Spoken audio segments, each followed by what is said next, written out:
Hello and welcome to E&S Repair. I'm WhizKid and I'm going to show you some of the cheap things you can repair on your microwave. There are some things you can, if you go to like an electronics store for like switches, you can replace them cheap instead of going and buying a new microwave and save you a couple dollars. Or if you can go to a scrap metal yard somewhere, you can go get them out of another microwave real cheaper, even cheaper, and put them in there, but you got to match it all up. But with the high voltage stuff, if they go bad, just go buy you a new microwave. Unless you can go to a scrap metal yard somewhere and get a second hand one to go in here that it all matches up. The mounting tabs and wires and voltage requirements, etc.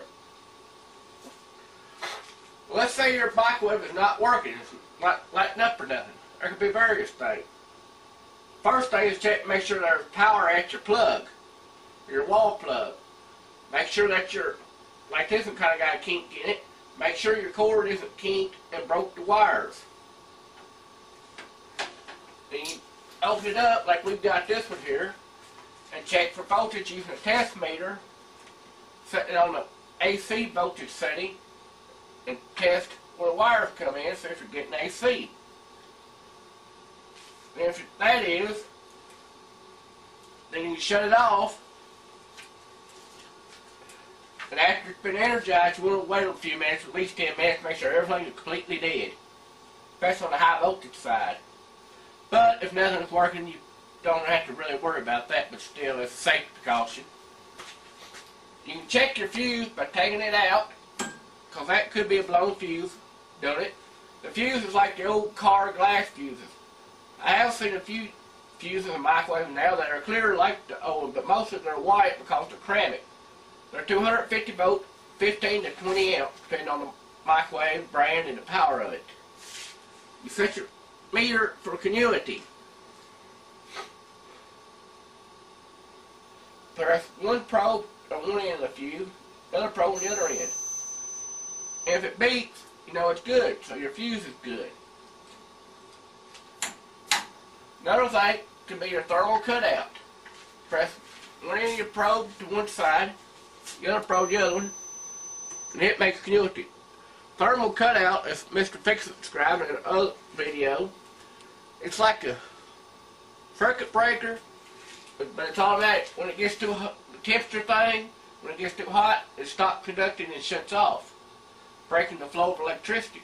When it cools down, it resets and allows the continuity to go back and carry voltage on back through the microwave. Well, another thing could be, such as this microwave had a bad switch. There's 3 switches here, and the switch do various things depending on if it's normally open or normally closed switch. If one was to turn off or turn on before the other one is turned completely off or on, it could create a circuit thing and trip the breaker, which is exactly what this microwave is doing. The switches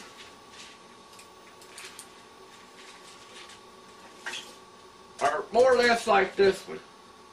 They're a little bitty, they're called snap switches. This one here is the bad one that come out of it. You mash down a button, it's supposed to make continuity. But it's relaxed state like this, there's no connection between these 2 pins.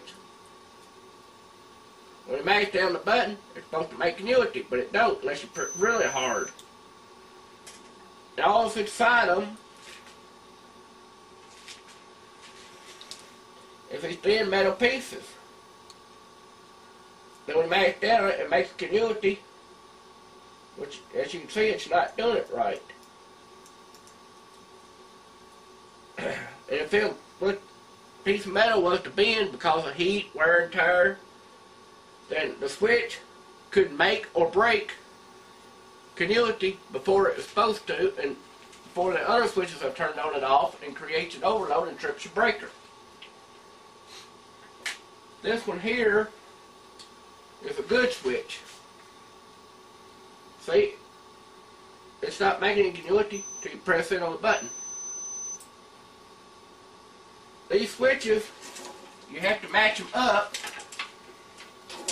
Well, get them new. If you buy them new from like a appliance part store or from the manufacturer, they can cost anywhere $30, $40 or more, plus shipping and handling. But the same switches can be bought, but you got to check the ratings on them. You got to make sure they're all about the same size. That they'll match up and everything, which they do, and the holes are on the right places. You got to make sure your polarization on them is right. They both got common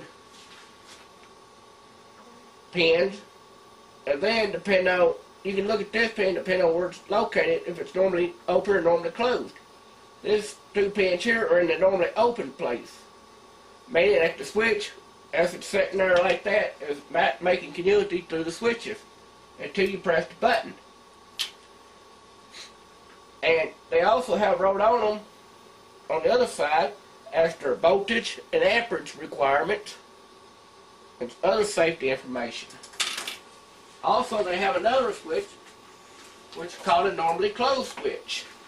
This switch, when it's laying there relaxed, is making continuity through the pins until you press the button and break the continuity. See, it's making continuity until I press it on the button. You release the button and make a continuity again.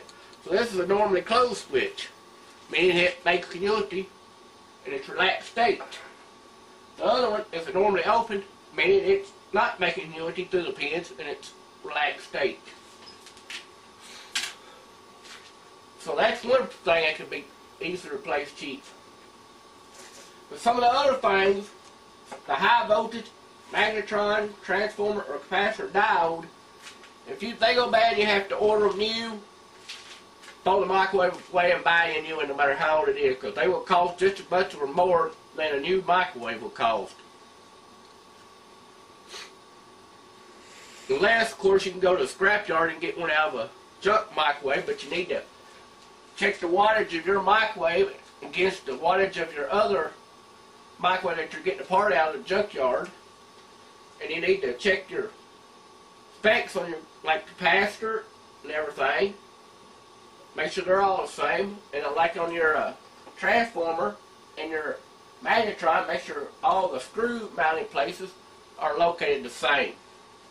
So you don't get home and find out that the magnetron won't bolt up or the transformer because the screw holes are different. And when you're getting like if you got to get parts for a 1,000-watt microwave, try to get one out of another at the junkyard, another 1,000-watt microwave, so everything will be more matched up.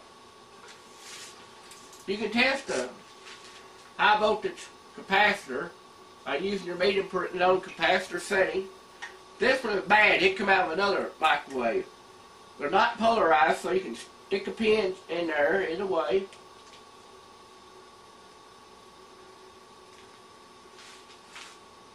And say you're not getting anything.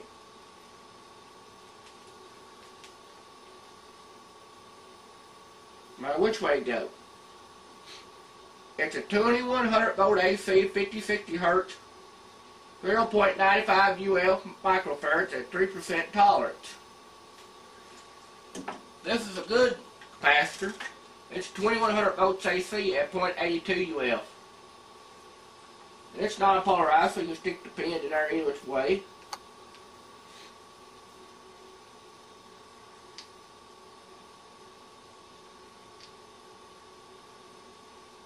And so you get 0.838, flip it around.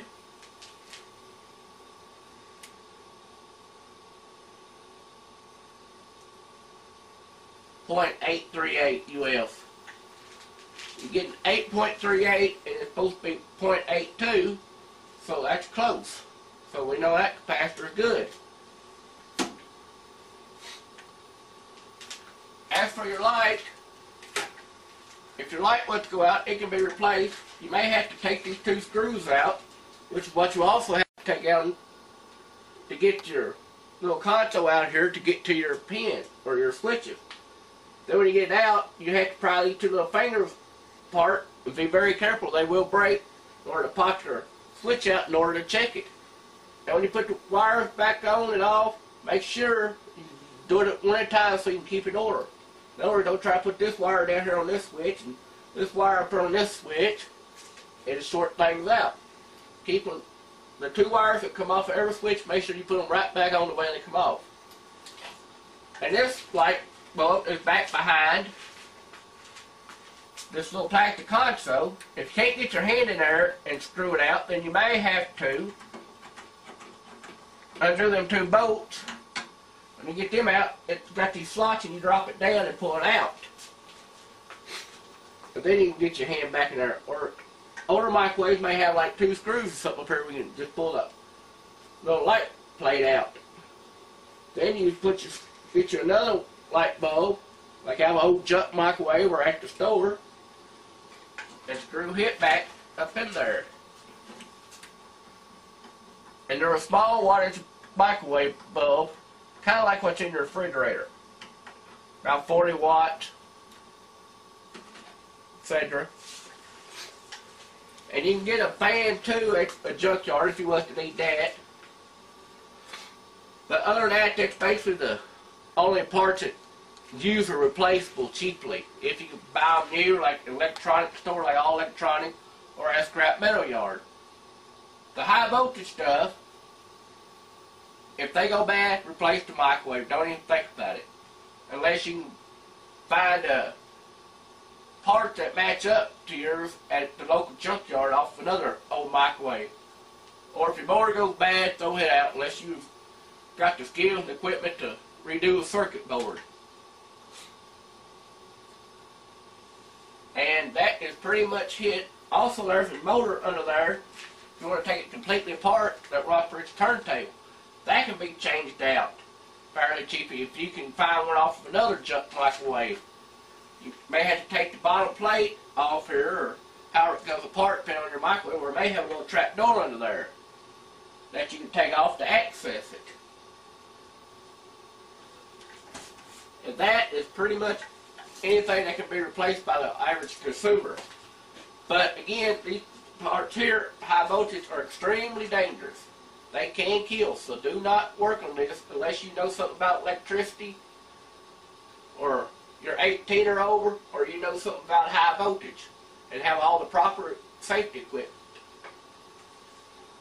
After you've had your microwave plugged up and energized, after you unplug it, allow at least 10 minutes minimum or more, 15 to 20, to make sure that capacitor has discharged.